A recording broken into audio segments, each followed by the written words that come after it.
Wa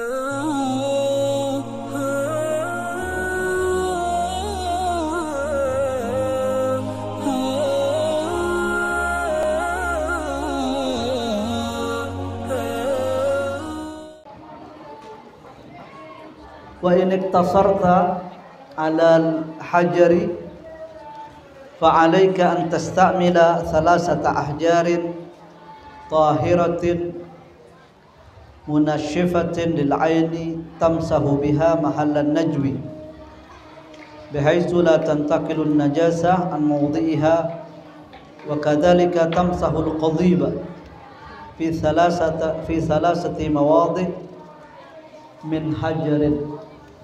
Hadhi lanjutan pelajaran yang sebelumnya, bahwa ini masih termasuk sunnah-sunnah ketika seseorang itu melakukan yang namanya al-istinja'u.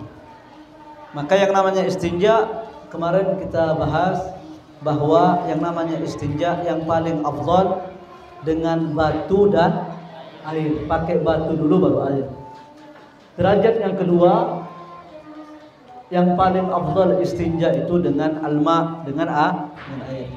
Derajat yang ketiga al-istinja itu boleh dengan hajar, boleh dengan batu. Bolehnya dengan batu ini apakah kalau seandainya tidak ada air? Tidak harus tidak ada air. Air ada, paham tuh? Batu ada.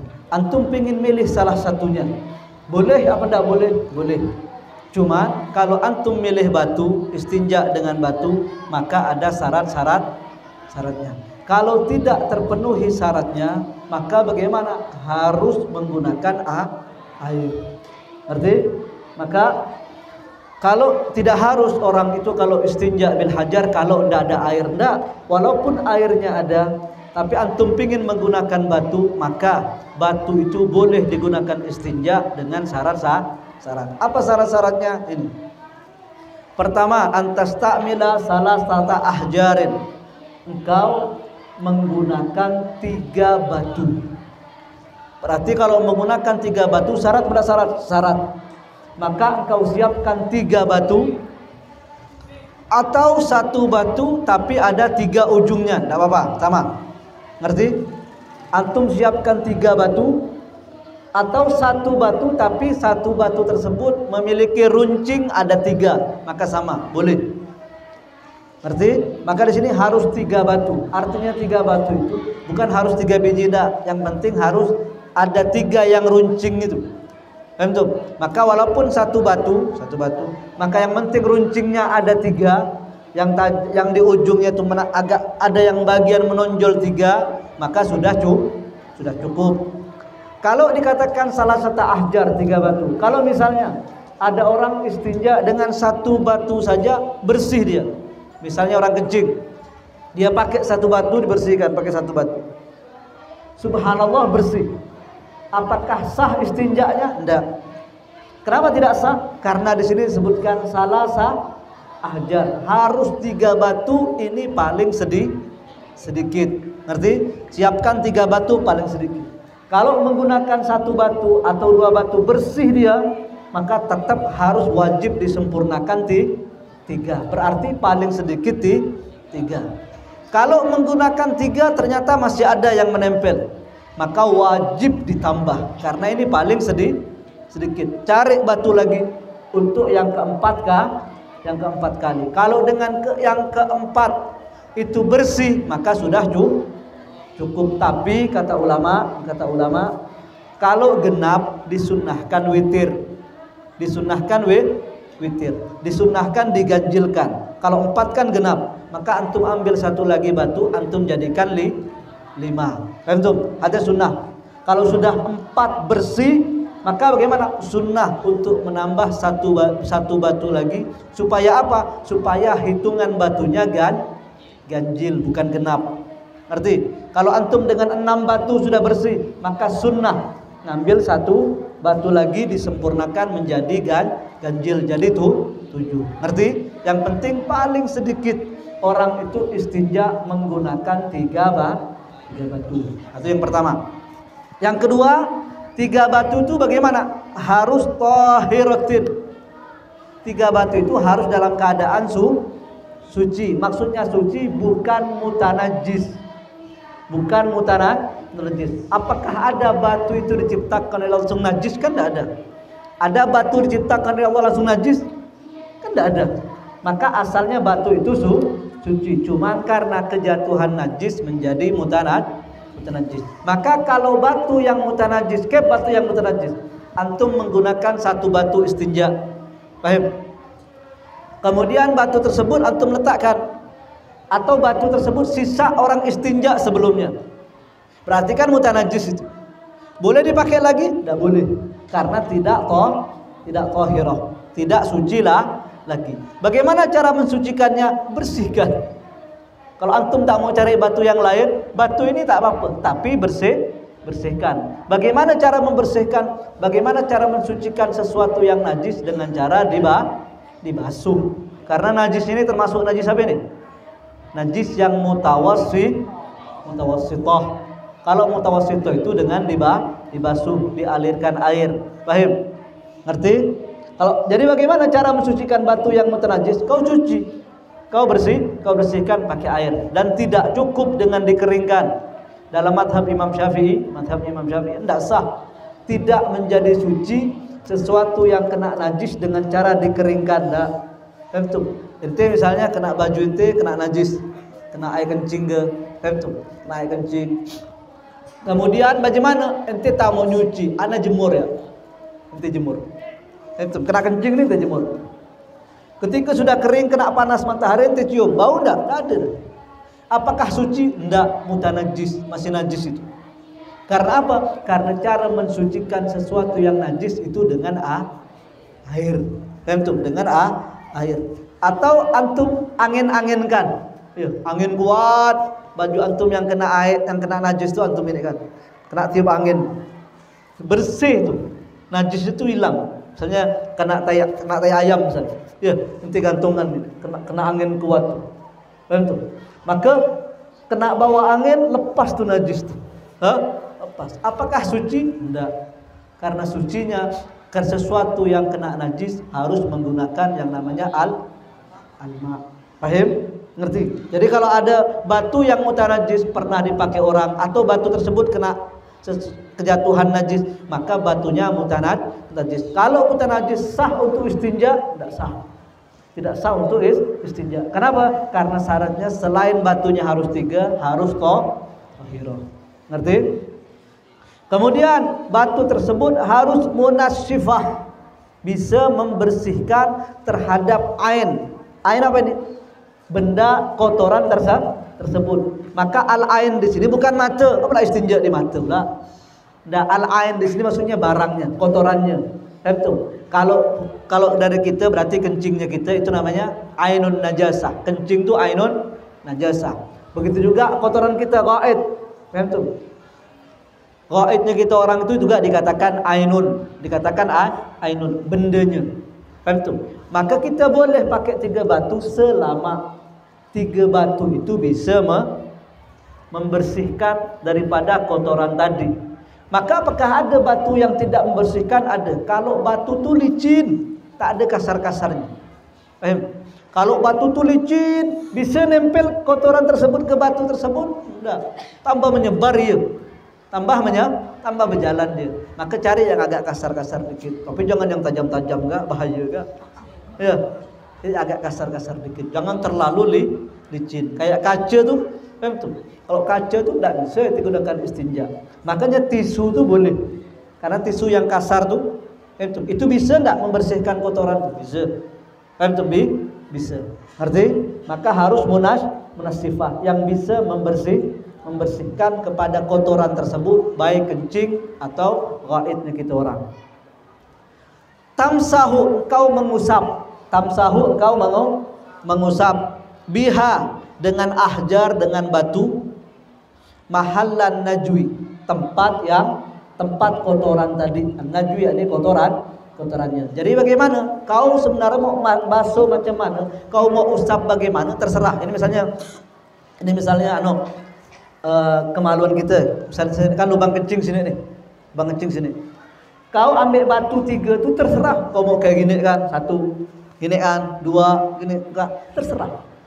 Terserah. Tapi ada cara yang paling afdal. Yang sunnah itu bagaimana? Maka yang pertama kau ambil lentuk.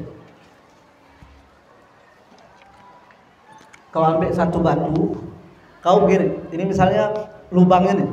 Jadi duburnya kita habis kita qadha'il hajah atau habis kencing yang depan ya. Maka gini, batu tuh kau putar satu, ya. Dari sini kau putar satu. Jangan dicium. Ambil lagi. Tadi kan mutar sebelah sini. Nah, sekarang satunya kebalikannya. Mutar situ, putar ke sini. Dua. Nah, yang satu nih kau tengah-tengah. Tengah. Itu yang paling itu yang sunnah. Cobalah sekali-sekali amalkan. Ya, siapkan kan banyak batu-batu semen tuh banyak. Banyak batu-batu cor-coran tuh banyak. Ambil satu. Biar mendapatkan pahala mengamalkan sunnah. Ngerti? Mana tadi?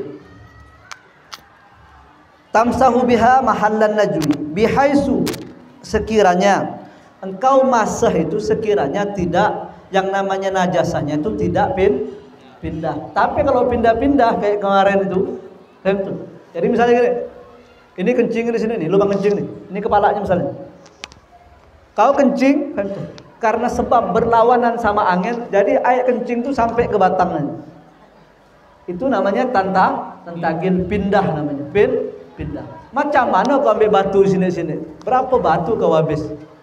Jadi macam mana? Kalau sudah pindah najasanya, tidak boleh pakai batu. Pakai apa? Pakai air. Ngerti? Pakai air. Kalau air tak ada, air pun tak ada, batu pun tak ada. Macam mana kau solat? Apakah solat itu mu'attal? Ada solat libur? Tak ada. Jadi bagaimana? Kau solat seperti biasa. Walaupun kau belum istinja, waktunya solat seperti biasa. Tapi ingat, nanti kalau ketemu air, kau bersihkan, kemudian wajib bagi kau untuk mengqadha solat. Ngerti? Paham? Tetap solat seperti biasa. Itu namanya solat faqidut tahurin. Orang yang solat karena sebab tidak ada dua alat yang digunakan untuk bersuci. Air tidak ada, batu tidak ada. Jadi solat seperti biasa. Solat fardhu dhuhri seperti biasa. Tapi ingat, nanti wajib untuk diqadha. Ngerti? Wajib untuk diqadha. Wa kadzalika tamsahul qadhi fi salasati mawadhi. Al-qadhi ini kemaluan. Dibasuh dan fi salasati mawadhi, dari 3 tempat. Kayak tadi itu. Itu yang sunnah, itu yang di sini yang salah satu mawadhi, 3 tempat. Jadi 1 balik, 2 kemudian 3. Paham tuh? Fa illam yahsul al-inqa'u, kalau tidak mendapatkan al-inqa' bersih, kan harus 3 batu. Kalau dengan 3 batu lam yahsul, tidak terjadi yang namanya al-inqa'. Apa inqa'? Bersih. Maka bagaimana? Bisalah satin fatammim khamsah, sempurnakan 5. Paham? Maka sempurnakan 5 ini supaya mendapatkan sunnah witir. Paham? Padahal kalau dari segi hukum aslinya dalam kitab itu, kalau tidak bisa 3 maka pakai 4. Kalau sudah bersih dengan 4, sunnah diwitirkan. Tapi beliau langsung nih, kalau tidak 3 langsung ambil 5. Karena memang yang sunnah, yang ganjil. Tapi kalau antum basuh 3 tidak bersih, maka antum tambah 1 lagi 4. Kalau bersih maka itu sudah cukup. Terus bagaimana? Tapi sunnah untuk ditambah lagi. Itu maksudnya. Fatammim khamsah aw sab'ah ila an yunqiya bil itar, sampai bersih dengan cara witir, dengan cara ganjil, bukan genap. Kalau 12 kali batu pun belum bersih, harus tambah lagi. 14 kali kau qadha'il hajah, apa 12 kali tak bersih pakai batu. Kalau misalnya Ya, misalnya ketika dia istinja habis 12 batu. Masih ada ya. Itu. Maka bagaimana? Kalau kau pakai batu harus tambah lagi sampai bersih. Itu. Kalau kau capek ada air, udah pakai air, selesai. Mantap salam, selesai. Fal itaru mustahabbu. Maka disebutkan witir artinya kau ganjilkan, bukan kau genapkan. Apa hukumnya? Mustahab. Mustahabun hukumnya sunnah. Tapi al-ilqa bersih itu hukumnya wajib. Ngerti? Jadi beliau itu mengatakan jangan kita pahami bahwa ibaratnya beliau itu kalau 3 tidak bersih wajib 5. Tidak.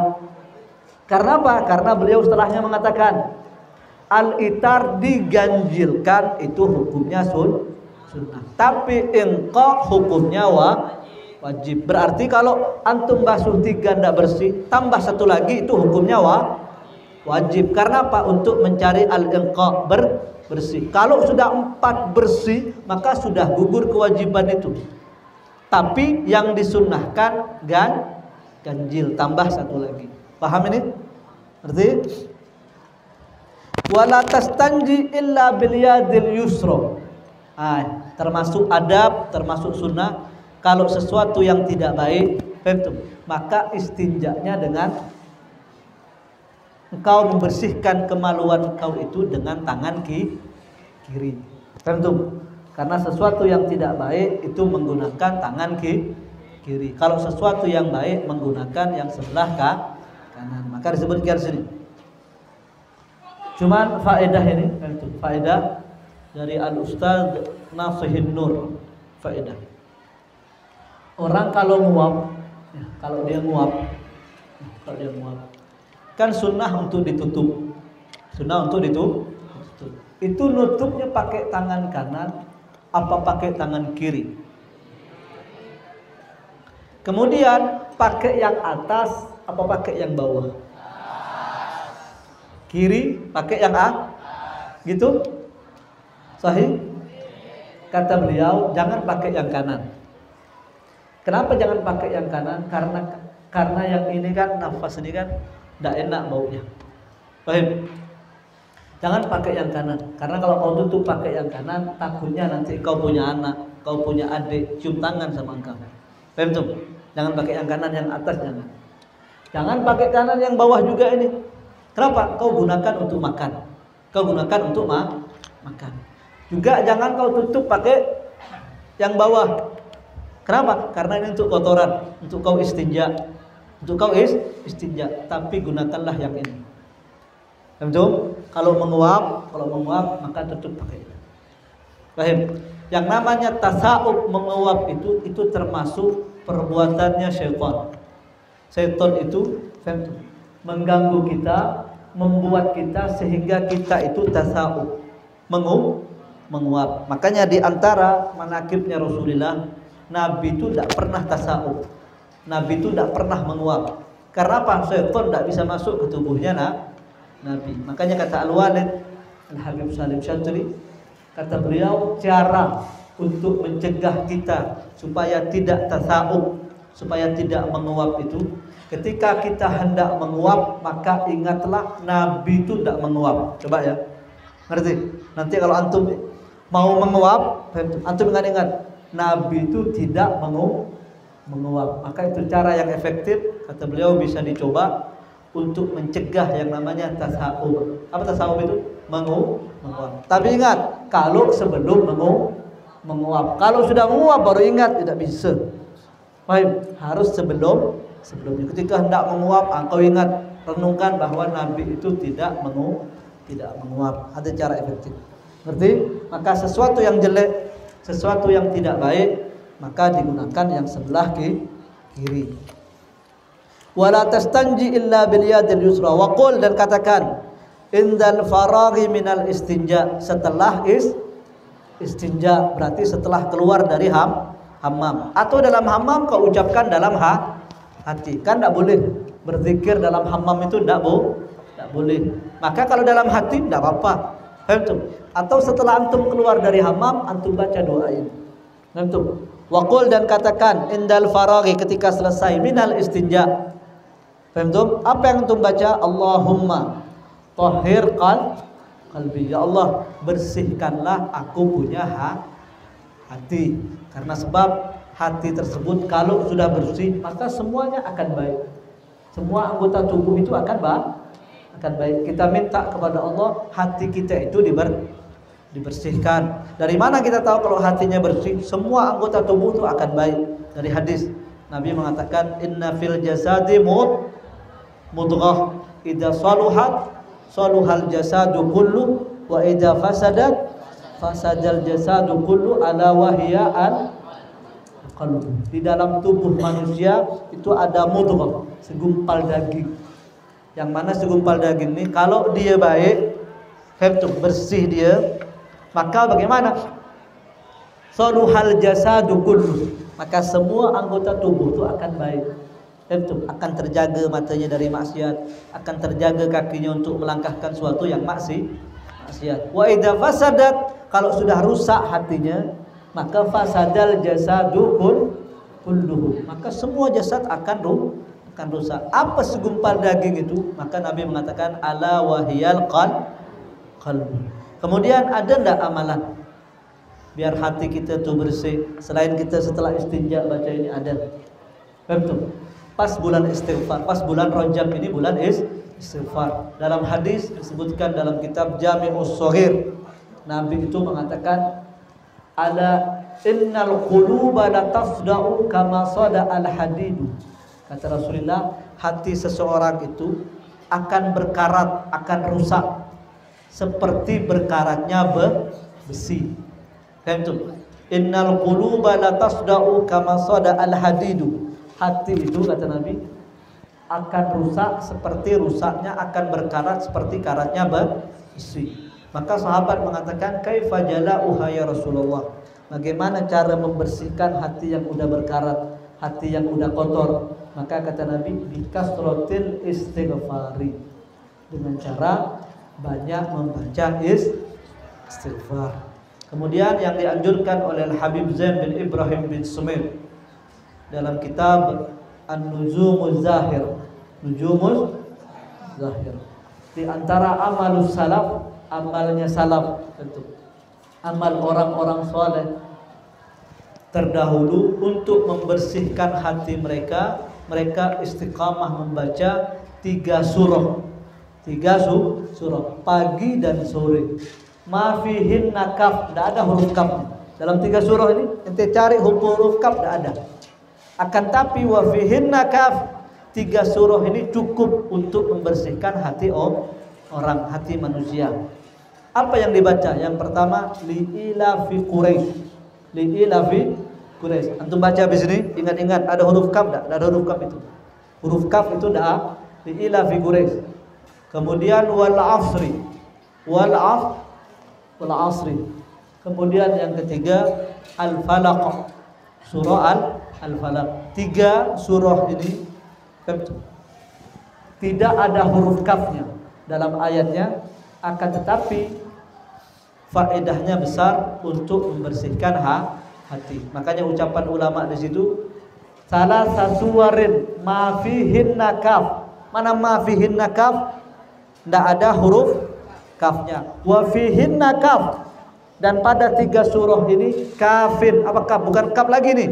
Kan tapi cukup untuk membersihkan hati. Tentu dari kafa yakfi fahuwa kafin. Kafin. Ngerti? Maka diamalkan pagi sama sore, baca 1 kali. Karena itu termasuk amalus salaf untuk membersihkan hati. Baca surah li'ilafi Quraisy, kemudian wal asri, kemudian al-falaq.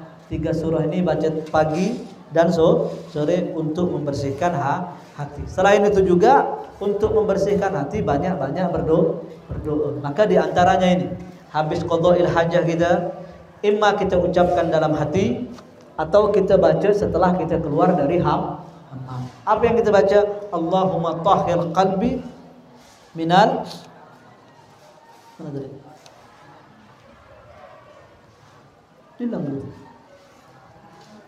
Allahumma tahhir qalbi minal nifaq. Ya Allah, bersihkanlah hatiku daripada sifat nifaq. Apa sifat? Sifat munafik. baik munafik i'tiqad atau munafikul amal. Baik munafik dari segi keyakinan seperti di zaman Nabi, itu namanya munafikul i'tiqad, atau munafikul amal, munafik dari segi amal perbuatan. Beda kan? Kalau munafikul i'tiqad yang di zaman Nabi itu namanya munafikul i'tiqad, menampakkan keislaman, menyembunyikan kekufuran. Itu namanya munafik dari segi i'tiqad, keyakinan. Atau munafikul amal seperti banyak orang sekarang itu. Dia keyakinannya tetap iman sama Allah zahiran wa batinan, akan tetapi amal perbuatannya mirip dengan orang munafik, suka bohong. Kalau berjanji suka diingkari. Kalau dikasih amanah berkhianat. Maka minta kepada Allah ba'dal istinja dibersihkan hati kita itu dari sifat munafik, baik munafikul i'tiqad atau munafikul amal. Kemudian wahassin farji minal fawahis. Mana hafsin? Jagalah. Wahassin, dan jagalah ya Allah yang namanya farji, kemaluannya anak, minal fawahis, daripada sesuatu yang jelek, daripada suatu maksiat, dari perbuatan zina dan yang lain. Di dalam kitab Hasyatul Baijuri, ya, yang menjadi amalus salaf, amal perbuatan orang salaf, orang ulama dahulu, untuk menjaga anak cucunya dari perbuatan yang namanya zina. Maka ketika lahir, yang dibacakan kepada anak tersebut, inna anzalnahu fi lailatul qadri, surah Al-Qadar, dibacakan inna anzalnahu fi lailatul qadri. Antum baca satu kali. Nanti kalau antum dengar, antum misalnya balik Ramadan, ada anaknya antum kan belum, ya, ada adiknya antum lahir atau keponakan antum lahir, maka bacakan, antum letakkan tangan antum di dada antum, bacakan di telinga sang anak itu, jangan keras-keras, nangis dia, ya, biasa-biasa, bacakan inna anzalnahu fi lailatul qadri. Faedahnya, kata ulama, insyaallah sang anak itu tidak akan pernah berzina seumur hidup, tidak akan melakukan zina seumur hidup. Disebutkan dalam kitab Hasyatul Baijuri. Ingat, kalau ditanya di kitab mana? Di kitab Hasyatul Baijuri. Bab apa? Bab akikah. Baca di bab babul akikah, baca di situ. Ngerti? Minal fawahis. Kemudian termasuk yang dianjurkan ketika wudu itu, ketika istinja itu, wadluk biyadika ba'da tamamil istinja. Engkau elapkan atau engkau usapkan. Wadluk seperti ini. Seperti ini. Kau kan habis istinja, selesai kau istinja, kan ini istinja. Kalau masih ada licin-licinnya, berarti masih ada najisnya tuh. Kau ambil air, kau bersihkan. Kalau sudah agak kasar, berarti sudah bersih. Tapi ada yang sunnah ini.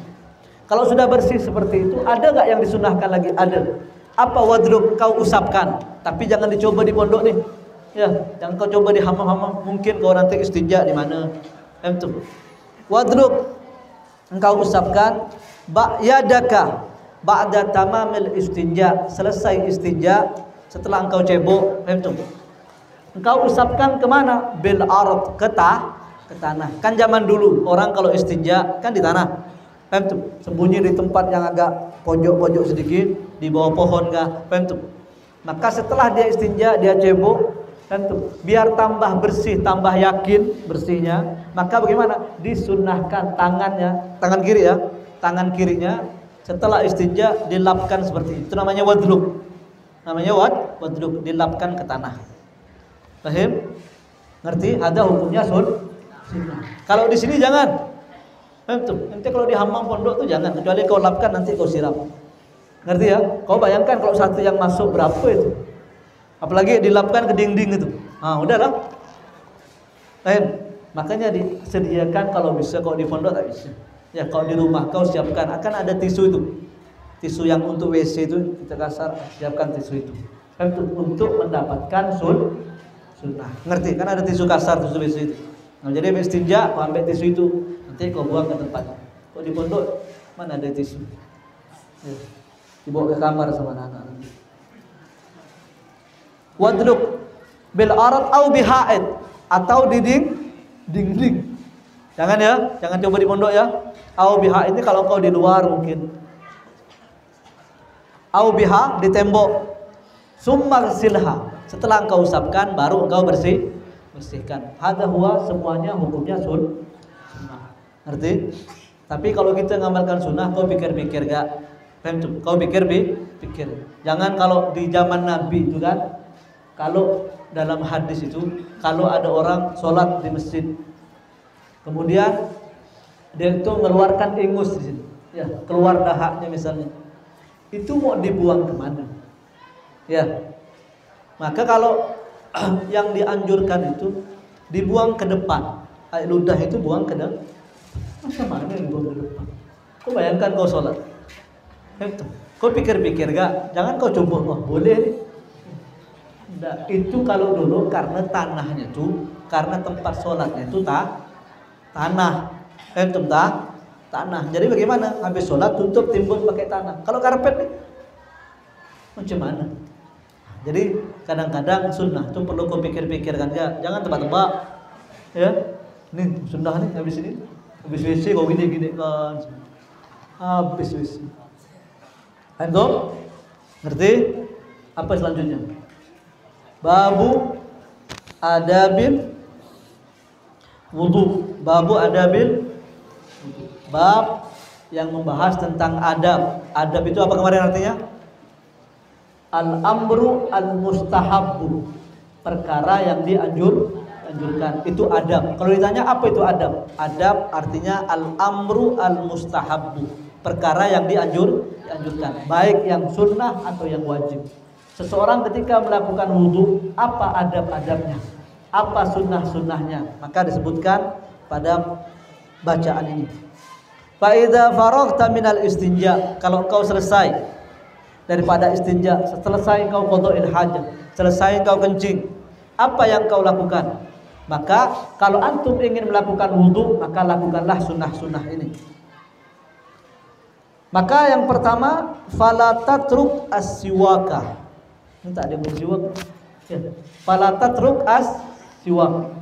Maka jangan lupa ketika hendak melakukan wudu, jangan tinggalkan yang namanya siwak. Kau ada siwak? Fala tatruk as-siwaka. Maka jangan ditinggalkan yang namanya siwak. Siwak itu kata ulama itu asalnya sunnah. Asalnya sunnah. Tapi kadang-kadang siwak itu hukumnya wajib. Kapan siwak itu hukumnya wajib? Kalau dinadarkan. Kalau dinadarkan. Ana nazar mau menggunakan siwak nanti pas sholat maghrib. Maka kau ketika menggunakan siwak pada waktu sholat maghrib, itu hukumnya wajib. Hukumnya wajib. Paham? Kadang-kadang siwak itu hukumnya haram. Kapan? Kalau engkau menggunakan siwak milik orang lain tanpa izin. Kau cari barokah. Cari barokah. Apa hukum menggunakan siwaknya? Hukumnya haram. Kalau misalnya kan yang namanya siwak itu bukan harus kayu itu, kayu siwak. Kalau dari segi paling afdhalnya itu. Tapi siwak itu sebenarnya kalau ingin mendapatkan pahalanya, apapun sesuatu yang kasar boleh kau pakai. Boleh kau pakai. Misalnya kau punya teman tangannya kasar kayak tangannya tukang, misalnya. Ya. Sebelum kau sholat, kau ajak dia. Kau sholat samping aku. Ya. Habis itu kau pinjam tangan kau. Kau pinjam tangan sebentar. Kau pakai siwak.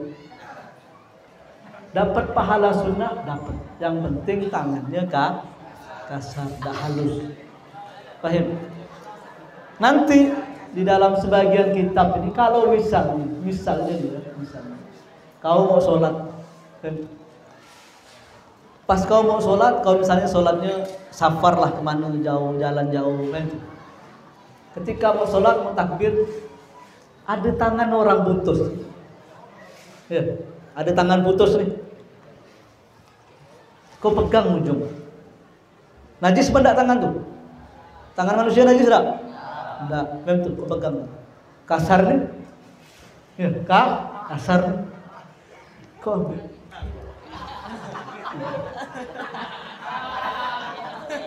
Dapat pahala. Hah? Dapat pahala. Anda ingat ada khilaf di antara Imam Romli dan Imam Ibn Hajar. Ya. Salah satunya mengatakan dapat. Ngapa? Yang penting kasar kan? Dapat pahala siwak. Yang satunya mengatakan enggak. Kenapa? Karena sebab yang namanya tubuh manusia itu yang dianjurkan, itu bukan untuk kau pakai siwak. Yang dianjurkan kau tanam, bukan kau pakai siwak. Itu kalau kau ketemu jasad manusia, yang dianjurkan itu kau tanam. Bahkan kalau misalnya kau berjalan di hutan misalnya, kau jalan di hutan, kau nemukan mayat misalnya, kau nemukan mayat. Maka kalau kau sendiri tak ada orang, apa hukum memandikan mayat itu? Apa hukumnya menguburkan mayat? Wajib bagi kau, karena tak ada orang. Kau yang nemukan. Ngerti? Karena mengafanan mayat, memandikan mayat, menyolat itu kan hukumnya fardu kifayah. Hukumnya fardu kifayah. Kalau dalam satu kampung ada orang meninggal, kalau ada 2 orang yang ngurusi, maka yang lain tuh gugur, tak dosa gitu. Paham? Tapi kalau semuanya takut, satu kampung semuanya takut, tak dimandikan, tak disolati, dibiarkan sampai busuk jadi bangkai, sampai tinggal tulang, maka semua satu kampung itu berdosa. Karena hukumnya fardu kifayah. Kalau kau ketemu mayat di dalam hutan, apa yang kau lakukan?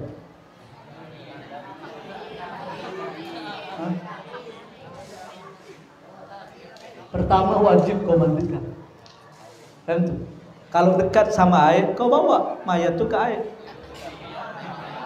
Kalau dia bergerak, tempeleng. Tentaan. Nanti dia bual-bual matinya tuh. Ya. Kalau dia mati asli, tak bergerak. Misalnya pun kau susah memandikan, jadi bagaimana? Kita kalau mandi wajib itu cukup tak kita nyelam? Cukup sama. Ya. Kalau kau misalnya takut repot, misalnya kau ambil mayat itu, masukkan dalam parit, tenggelamkan. Niat. Udah tenggelam, angkat, udah selesai dimandikan tuh. Sama dengan kau mandi wajib. Kalau kau tenggelamkan dia tak terima, bangun pula dia, tidak berapa mandi. Ngerti? Paham? Maka yang namanya siwak itu kadang-kadang hukumnya haram, kadang-kadang hukumnya sunnah. Tapi dalam kitab Fathul Qarib ada 3 tempat, 3 keadaan siwak itu betul-betul disunahkan. Dalam 3 keadaan yang namanya siwak itu betul-betul disunahkan. Kapan siwak itu betul-betul disunahkan? Pertama, ketika hendak sholat. Ketika hendak sholat itu betul-betul disunahkan. Memang asalnya sunnah siwak itu, tapi lebih dianjurkan lagi, lebih disunahkan lagi ketika kita hendak sholat. Itu yang pertama. Yang kedua, ketika seseorang itu bau mulutnya itu berubah parah. Itu ketika bau mulutnya berubah parah. Dari jarak 1 meter dah tercium dah aromanya. Paham? Maka macam mana? Ketika waktu itu, ketika betul-betul parah baunya, ketika itu betul-betul disunahkan. Kemudian yang ketiga, yang dianjurkan yang betul-betul untuk disunahkan pakai siwak ketika bangun tidur. Ketika bangun tidur itu juga lebih disunah. Bangun tidur itu lebih disunahkan menggunakan siwak. Maka ala kulli hal, siwak itu banyak faedahnya. Ada 70 faedah. Ada 70 faedah. Ana dah hafal satu-satu. Ya, tapi ana pernah nulis dari guru-guru ana waktu di Yaman itu 70 faedah itu ana tulis. Itu. Nanti kalau anak kapan-kapan ente fotokopi. Ente fotokopi. Yang disebutkan di sini sebagian ya. Di sebagian ada 70 faedah. Mana tadi? Babu adabil wudu. Fala tatruk yang namanya as-siwak. Kemudian kata ulama juga termasuk yang disunahkan siwak itu habis bangun dan kalau mau tidur. Walaupun nanti sudah sikat gigi nih, sikat gigi. Kalau mau tidur disunahkan pakai siwak. Padahal kan udah bersih. Kalau bangun tidur kan jelas bau itu udah tak enak dah. Bau itu udah enak. Enggak, kalau mau tidur ngapa disunahkan enggak? Ngapa betul dianjurkan? Apakah ada faedahnya? Ada faedahnya. Faedahnya kata ulama, litahfifir raihah injal qiyam minan naum. Faedahnya untuk mengurangi bau ketika bangun dari tidur. Paham tuh? Maka coba antum nanti kalau misalnya antum pakai siwak sebelum tidur, kau bedakan ketika bangun tuh macam mana baunya. Kau panggil teman kau sini. Aku tadi malam tidur tak pakai siwak. Sebelum tidur tak pakai siwak. Kau cium aromaku. Besok malamnya kau pakai siwak. Panggil lagi teman kau. Beda beda beda. Beda atau tak beda? Tak beda. Paham? Kira-kira yang mau ya nih? Fala tatruk siwak. Kenapa? Li'annahu mutahhiratun lil fam. Karena yang namanya siwak itu mutahhirah, membersihkan mulut, mutahhiratun lil fam. Kemudian wa mardatun lirrabb, membikin ridha Allah ridha kepada dia. Wa muskhitatun lisyaitan, dan bikin marah syaitan. Tak suka syaitan orang pakai siwak. Kenapa? Karena orang kalau pakai siwak ada pahalanya tak? Ada pahalanya. Syaitan tu tak mau. Manusia hari kiamat banyak pahala tu tak mau. Yang syaitan mau tu manusia tu banyak dosanya. Karena apa? Nanti kalau banyak dosanya kan kumpul gak sama di neraka tu. Maka setiap sesuatu yang berbau ibadah, ada ibadahnya. Yang namanya syaitan tu tak suka. Yang namanya syaitan itu tak suka. Wa muskhitatun lisyaitan. Bahkan ada hadis ini, wa salatun bisiwak. Satu solat dengan siwak itu afdalu, lebih baik min sab'ina solah bila siwak. Satu solat dilakukan dengan siwak itu lebih baik daripada 70 salawat tanpa siwak. Paham? Kemudian kalau kita ditanya misalnya, orang kalau solat jamaah berapa? Sab'a wa wisrin, kan 27. Kalau siwak berapa? 70. Berarti kau sholat sendiri pakai siwak lebih afdal. Gitu kan? Jadi kalau ditanya sama Kismul Aman, ngapa kau tak salat jamaah? Aku sholat pakai siwak di kamar, lebih afdal. Karena apa? Baca kitab. Bidayatul Hidayah, salatun bisiwak afdal min sab'in 70. Tapi kalau sholat berjamaah 27. 70 sama 27 banyak mana? Gitu jawabannya? Enggak. Dalam kitab Hawasi Madaniyah, Syarah Muqaddimah Hadramiyah, dalam kitab tersebut memang 27 sama 70, lebih banyak 70 hitungannya. Tapi 27 itu setiap satu itu lebih banyak daripada 70. Kayak gini ya, anak kasih contoh biar nyambung. Biar nyambung. Anak tanya, $1.000, $100 dengan $100